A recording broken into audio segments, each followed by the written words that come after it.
Hello नमस्कार। तर आपल्या यूट्यूब चॅनलमध्ये आपलं स्वागत आहे। आज आपण ना हे बघा सोजी करणार आहोत। तर ही कशी करायची आहे ते मी तुम्हाला दाखवते। तर चला आपण आता आधी कढई ठेवूया। हे बघा हे आता कढईत मी अशा ओतून घेतल्या। ह्या भाजलेल्या आहेत शेवया। ह्या भाजलेल्या शेवया मिळतात आणि दुसऱ्या एक असतात त्या थोड्या कच्च्या असतात, त्या आपल्याला आधी तुपात भाजून घ्याव्या लागतात।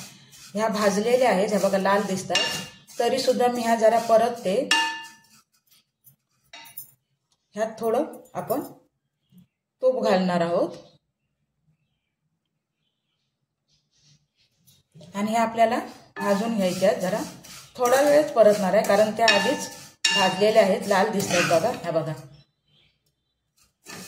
तर चला आपण 2 मिनिटं भेटूया।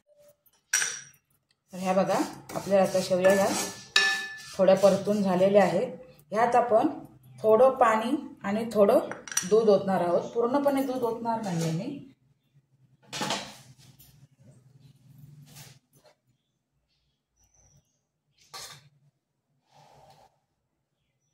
एक पेला दूध घालणार आहे। हे बघा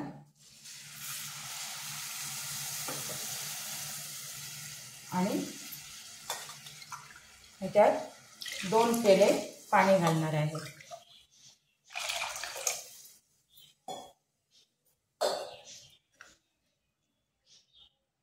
ह्याला आता आपण मंद गॅसवर थोडं शिजायला देऊया।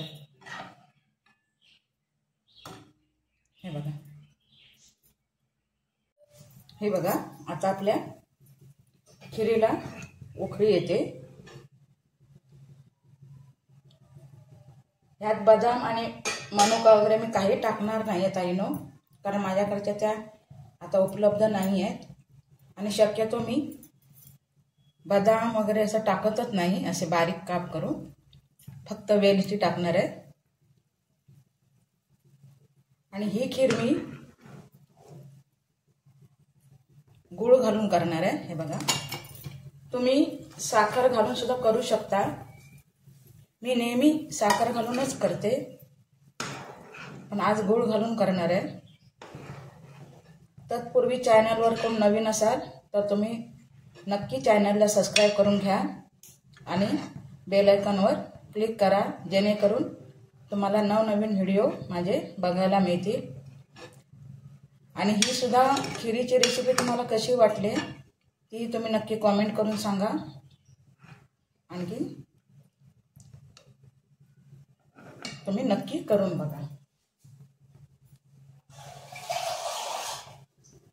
थोडीशी घट्ट झाली म्हणून थोडंसं पाणी ऍड करणार आहे मी, कारण ती थंड झाल्यानंतर एकदम घट्ट होते। ही बघा अशी आपली खीर तयार आहे, साधी सिंपल आणि घरात असणाऱ्या वस्तूंपासूनच। ह्याच्यात काय बदाम वगैरे असं पाहिजे असं काही नाहीये ताईनो, जे असेल त्यात तुम्ही मस्त आणि सुंदर अशी चविष्ट खमंग अशी खीर तुम्ही बनवू शकता। हे बघा, तर चला आपण पुन्हा भेटूया एका नवीन व्हिडिओ सोबत।